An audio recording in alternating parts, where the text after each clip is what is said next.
another musician amongst us.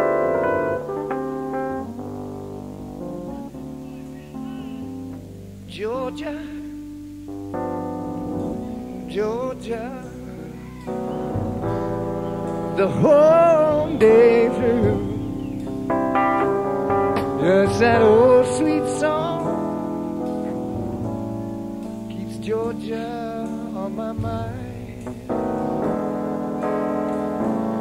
Ooh, I said Georgia, Georgia,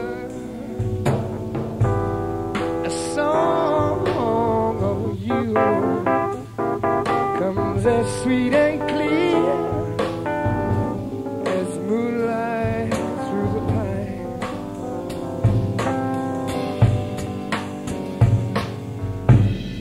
Are there all? Ah, wait a minute, hold it. The nightclub is now closed down and we can get on with the concert. Welcome to episode 15 of the Heart of Markness podcast. We made it. What a long, strange trip. 6 podcasts in 6 weeks. I think I'm getting the hang of this. I hope. Well, you may have noticed I opened with some music. That was Zeppelin, Led Zeppelin, doing Georgia, the Ray Charles song, in Salt Lake City in 1973, May of 73. I believe what had happened was I think Jimmy had broken a string, and the boys kind of just vamped Georgia, mainly John Paul Jones and Robert Plant. You could see Bonzo was trying to fit in, but he couldn't quite find the groove. But it was a cute little thing. And it's also kind of a clue on what this episode's topic is going to be. It's going to be some of my favorite live covers that Zeppelin has done. Now, this one is going to be, firstly, it's going to be super cool because there's a bunch of songs that Zeppelin covered just for fun and kicks that you're going to hear that aren't on any records, and hopefully will make you very happy. Not unlike the episode a few episodes ago where I played Louie Louie and Everyday People, which were cut from the How the West Was Won album. Because Zeppelin likes to do cover songs, but when they do official releases, they don't like to pay the royalties for them, which I both understand and don't, because it costs a lot of money. But in any case, welcome. I'm Mark. This is the Heart of Markness podcast. And as you've heard, one caveat. You're going to, this episode is going to be one of the most widely varied in terms of the sound quality of the audio. When I put on songs, I try and find songs that have the best audio quality, because a lot of people don't like listening to bootlegs because the quality can be dodgy, and you have to develop what's called bootleg ears to kind of see past that.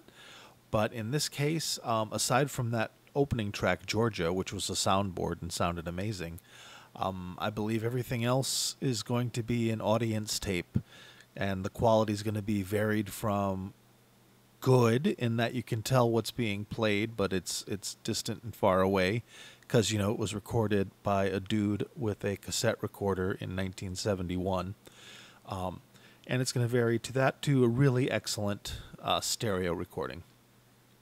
So this one might be a rough listen for some of you, and for that I apologize, but these are the only documents of things that kind of happened on the wing, and Zeppelin excelled at the spontaneity for quite a long time, and I love this stuff, and a lot of you guys love this stuff, so I hope you can get past it. So let's get started. What I'd like to do is play, this is a Ventures track. Most of these are very short. This is a Ventures track called Walk Don't Run. It's kind of a surf guitar instrumental, and on August 21st, 1971 in Los Angeles, I believe, Zeppelin opened their show with this little track before sailing right into the Immigrant Song, which must have been fucking incredible. So, again, caveat emptor, or whatever Latin is for listener, caveat auditor, regarding the sound quality on these, but it's short, about a minute minute and a half long, and it absolutely kicks ass, and it starts off with Bonzo, and enjoy it. If it sucks, it's only a minute long. See ya.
Man, I hope you could hear that because it's really cool. I know the sound quality, it's boomy and not distinct, and that's what bootlegs are, but it's the only recording that I know of that track being played at that moment.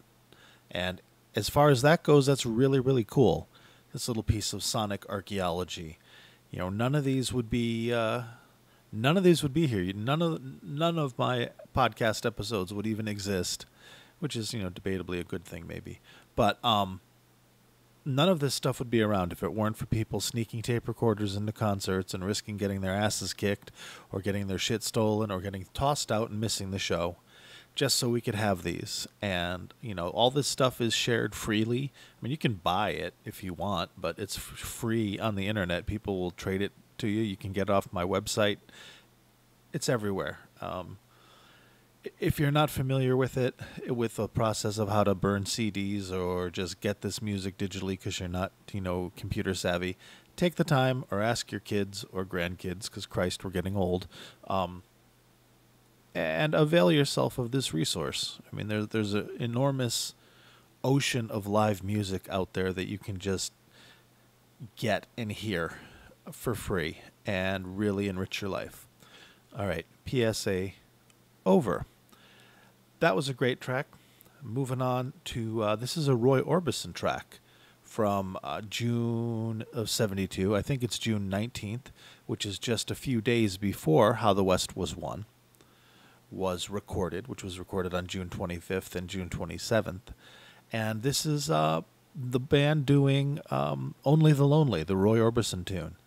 And what's neat about it, aside from the fact that they're doing it, and I believe it's the only time they've done this, is you've got Bonzo singing backup, and it's really, really good, and it's fun, and the quality is better than the last one, so you should be able to hear this one fine, and I'll be back in a couple of minutes, and we'll keep on chugging.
Wasn't that fun?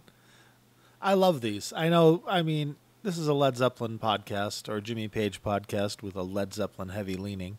So there's probably a decent portion of you out there listening going, dude, what the fuck? Play Heartbreaker. But, you know, and I will.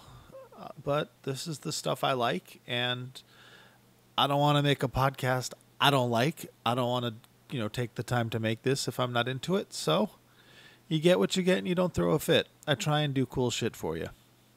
And I hope you like it. And if you don't, there's always next week where I think I'm going to do Page Plant. So, spoiler alert. But, yeah, so there's Roy Orbison tune. And you'll notice all of these, with the exception of one track, are from 1972, 73, and earlier. Because as Zeppelin moved on, they kind of lost a lot of that spontaneity and became more of a powerhouse and a spectacle, and had a, you know, a fixed set list that they just did. Not that they didn't fuck around and play around within the songs, but these moments were fewer and farther between. So, anywho, let's keep on going. And I think let's go with, what should we play next? Looking. You know, I think we're going to do it. We're going to do this. This is probably the most famous of the Zeppelin cover songs in the bootleg community because it's on one of the most famous and must-have bootlegs, which is Blueberry Hill from September 4th, 1970. And, surprise, the song you're going to listen to is Blueberry Hill, the Fats Domino song. And it is fun. Great sound quality. You're going to love it. And, you know, it's a few minutes longer than some. It's like 3 minutes long. Ooh. So I'll see you in a little bit. You're going to dig this, and I hope you like it. It's fun stuff. And, you know, one of the things we need to remember is that Led Zeppelin were fun. They had the power, mystery, and the hammer of the gods and their image and stuff, but they were fun. I mean, these guys were in their 20s. When they did that Roy Orbison tune, you know, Robert and Bonzo were 23 years old. Well, Bonzo was 24. You know, all these guys were in their 20s, were youths, and you can hear that. So, all right, I've gone off on a tangent.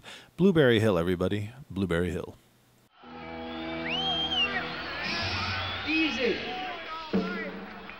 I found my fear.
Blueberry Hill, impeccably delivered.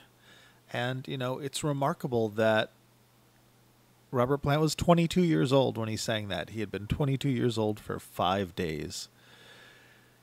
And he owns that stage. And it's amazing. God damn it, I love this band. Blueberry Hill, classic.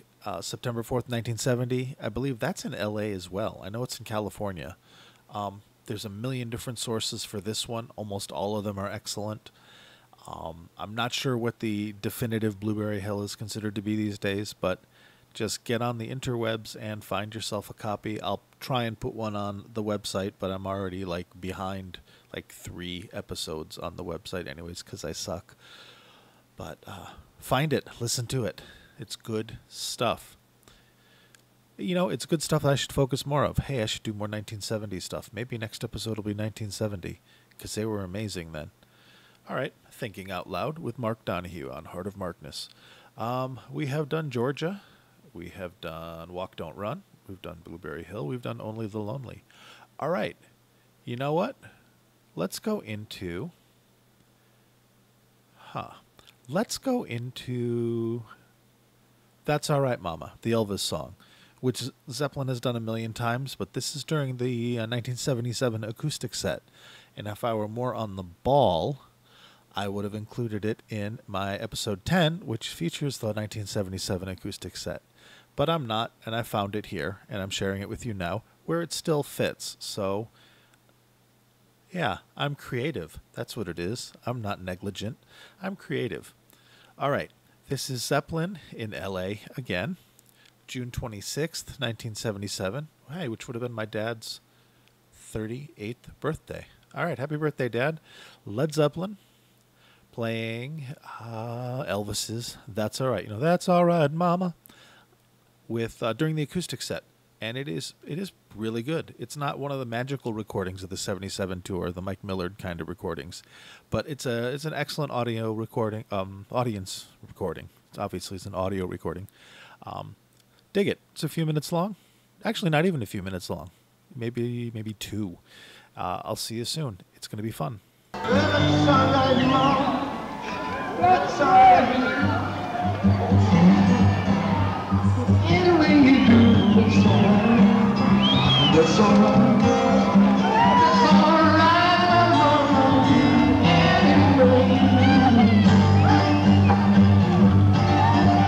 Well, my mama, she done told me, Mama told me too. Something good is foolish, she ain't no good anymore. That's all right. That's all right. That's all right, Mama. Anyway. Well, leave town, leave town. Oh, be bothered with me, I ain't gonna go. That's all right. Yeah, that's all right, Mama.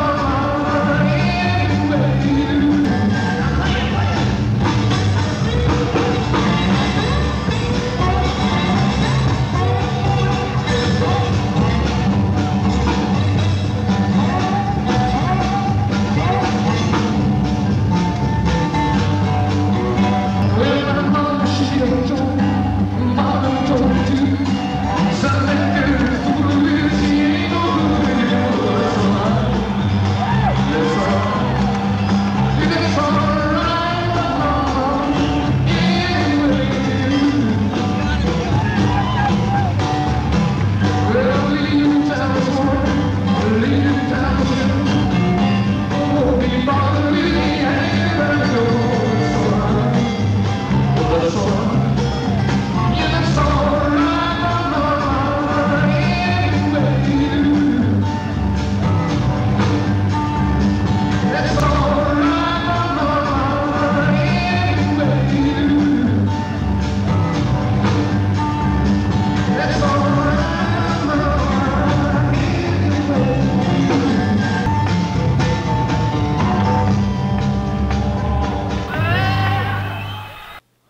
That was fun. I don't know why I didn't think it sounded good first time I listened to it, because it certainly sounded fine this time. I enjoyed it. It was very distinctive, and it was nice to hear Jimmy play acoustic slide. Really gave it a different flavor. There's a little bit of Bronjar Stomp vibe in there because I think that's what they were going to go into right after that. Given the Jonesy on the stand-up bass, the acoustic set, Bonzo on the drums, etc. But I digress. I think I'm just going to play one more. There's two more I have queued up, but we're coming up on 23 minutes. I don't want to go too long. I don't want to go much more past 30. And one of the songs is like 6 minutes long, and I may save it for another day. So, you know what I will play? Eddie Cochran, The Weekend. This is another one of those rougher quality. It's fun, but it's more like the Ventures song than it was, Blueberry Hill. But it's short, it's super high energy, and you can hear it, and it is wonderful, and enjoy it. It's a hell of a lot of fun for a couple minutes. That should be like my quote in my yearbook photo. It's a hell of a lot of fun for a couple minutes. All right, here we go. Oh, when is this from? You might want to know. I think it's from August 21st, 1971. That seems to ring a bell. If it isn't, it's from around that date. So here we go.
Jesus Christ, that was awesome.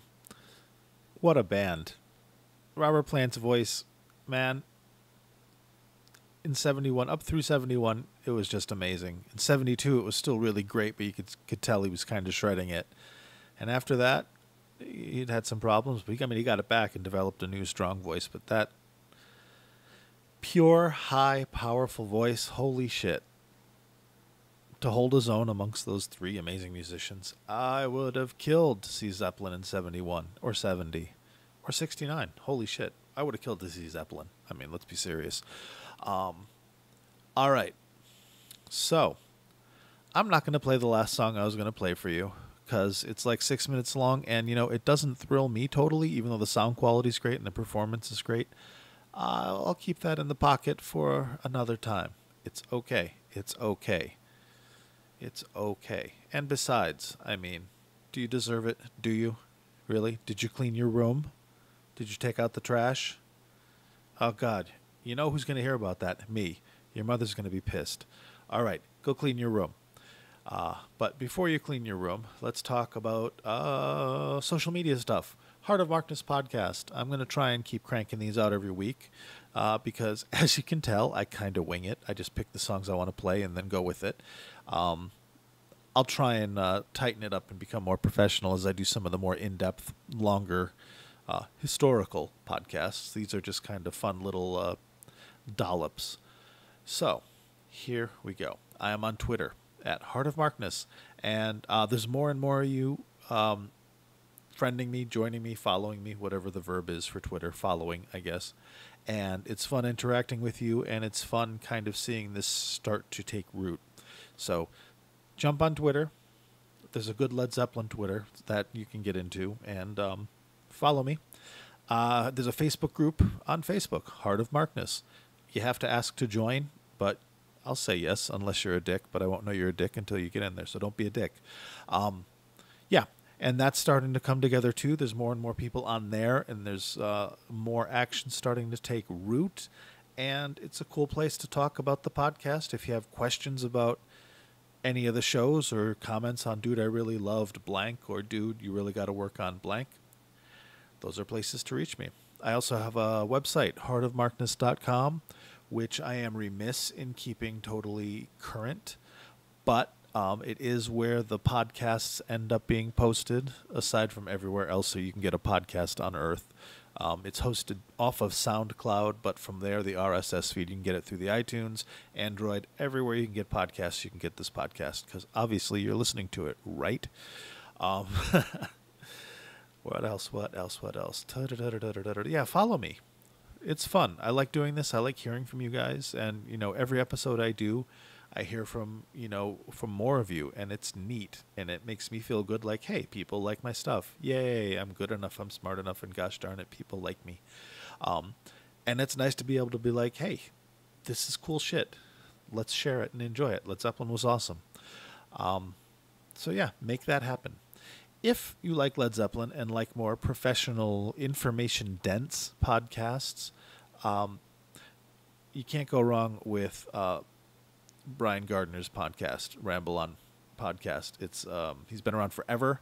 I think he's in the 150s, 160s as far as his episodes are. And that's where you go when you want Led Zeppelin news and when you want to know things that happened this week in Zeppelin. And, you know, he plays some live cuts. He's got, he's been around. He's uber professional, and that's where you get news. That's where you get contemporary stuff, and he gets cool interviews and things like that. That's a place you should definitely follow. Follow Brian. He's the shit in a good way.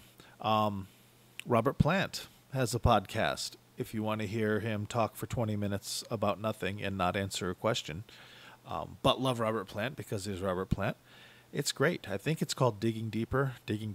Find it. It won't be hard. It'd be easier to find his podcast than mine. So, yeah, that'll be fun. Why not?